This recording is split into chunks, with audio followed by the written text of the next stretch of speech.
look who's here. It's my cat, Granola. This is the one that I rescued. He's the one who won my heart. She just showed up from the back side of our house. I was just about to film. This is a symbol. This is an omen that there's Rahu in the air. See, Rahu, the north node of the moon, is represented by cats. And she just likes me. You're gonna give me so many likes for this video, Granola. And yes, I don't overfeed her. She was like this when I got her. Big fat. And oh my God, you are shedding. My whole sweatshirt is gonna be nothing but hair now. Huh, Granny? Okay, now, Yashi, take care of her. Go. Oh, man. Do you guys see any hair? Hair. So, guys, let's talk about a couple of things that I missed in my last video that I made just yesterday or 2 days ago on monthly horoscope. Is the fact that Jupiter is going to go direct by 6th of June or around that time period, and Saturn will be in the sign of Scorpio by end of this month while retrograde. So how's that dynamic playing? Okay, and as always, if you're new to my channel, subscribe below. Okay, and if you want to know everything about your astrological details and my books, reports, readings, check out the links here. So Jupiter, as you know, is retrograde in Virgo. Going to go direct.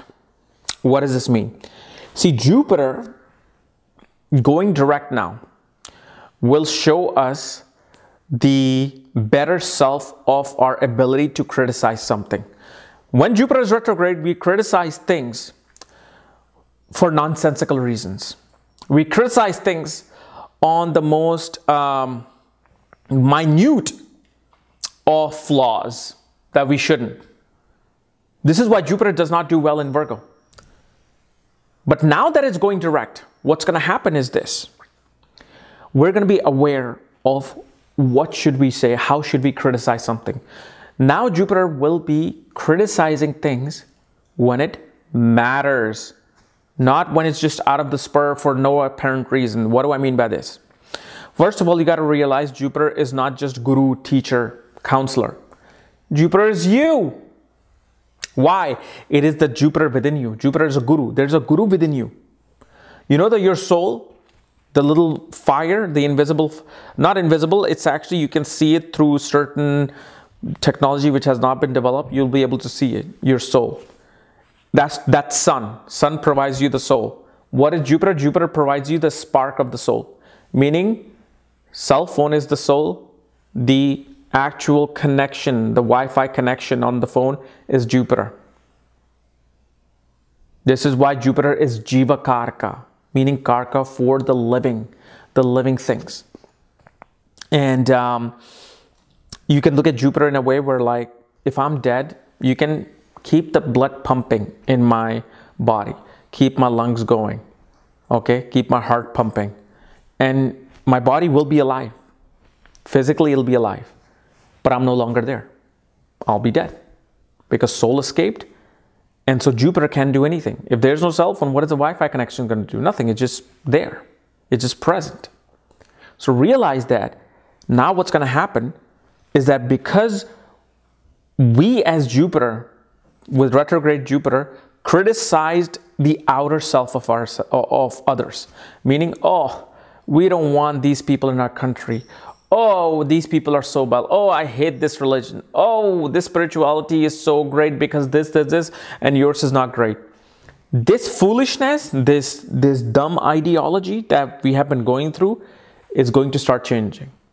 We're going to slowly start to realize that, well, maybe we should be a little bit more calm with our criticism and be more diplomatic. Why diplomatic? Each planet, when transit, is always progressing where? It is always progressing towards the next sign. What is the next sign after Virgo? Libra, which is about diplomacy, being liberal. So here, we're finding a little bit more diplomacy with our ability to respect other religion, respect other culture, respect other ideology.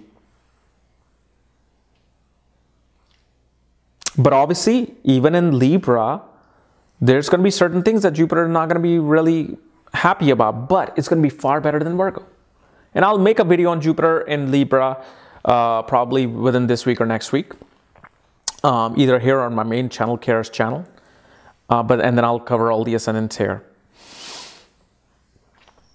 But Jupiter within us, and on the mundane level, there will be much more respect amongst other religion and culture. It's going to be there. Remember, Jupiter is still in Virgo.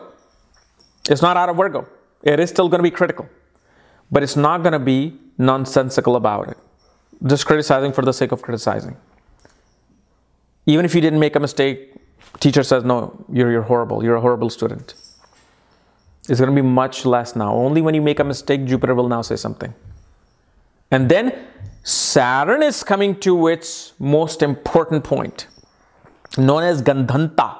For all the Western followers or people new to astrology, Gandhanta is a spiritual knot which happens between fire and water and fire signs.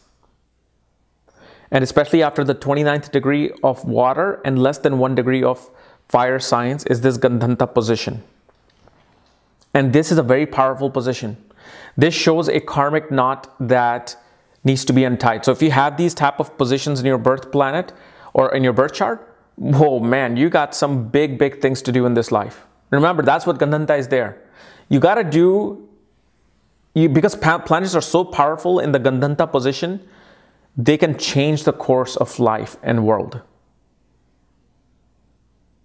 This is why it's very important to realize the fact that Gandhanta is not all that negative curses and this and that. No, because when a planet passes through the middle zone of 2 zodiac signs, the electromagnetic waves are extremely strong. Many Vedic scholars have already said this. So now Saturn, the planet of karma, our actions, the karmic results is going through this point. And especially in Scorpio, you bet this is the period where we're going to have to, while it's in retrograde is more powerful. Why? Because a retrograde planet is much more closer to the Earth. So its electromagnetic waves, the gravitational pull will be very strong on Earth and people of the Earth. So here, Saturn most definitely is going to make us, on a mundane level, deal with the results of our karmas.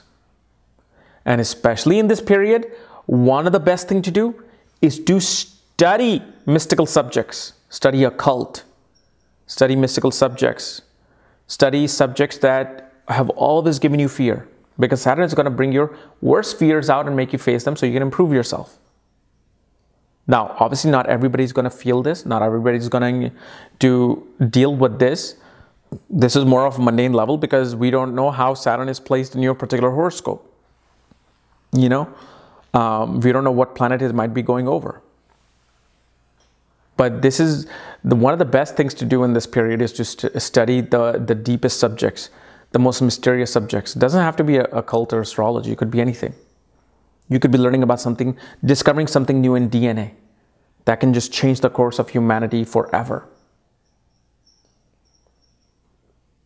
This is also the period where usually you will notice that the oil prices go through dramatic changes, dramatic correction. Stock markets will go through dramatic correction. Like I was talking to my friend who's a real estate agent, and he's saying, you know, there hasn't been a correction in real estate market for a long time. Prices are just through the roof and for no apparent reason. So this Gandhanta point of Saturn can bring about correction in the market. But definitely you'll see some major fluctuation in oil prices around the world. Well, I don't know how much the barrel is. It could either it could shoot up or shoot down. I'm not really well with the mundane astrology, but I mean, I know the hints. Okay, so you got to watch out for these two things and, you know, play them in your chart, learn, observe. If you want to learn, observe, and you'll get it. Okay. So I hope this has helped and, you know, giving you more insight into what's happening with Jupiter and Saturn, the two most dynamic planets. See you later. Bye-bye.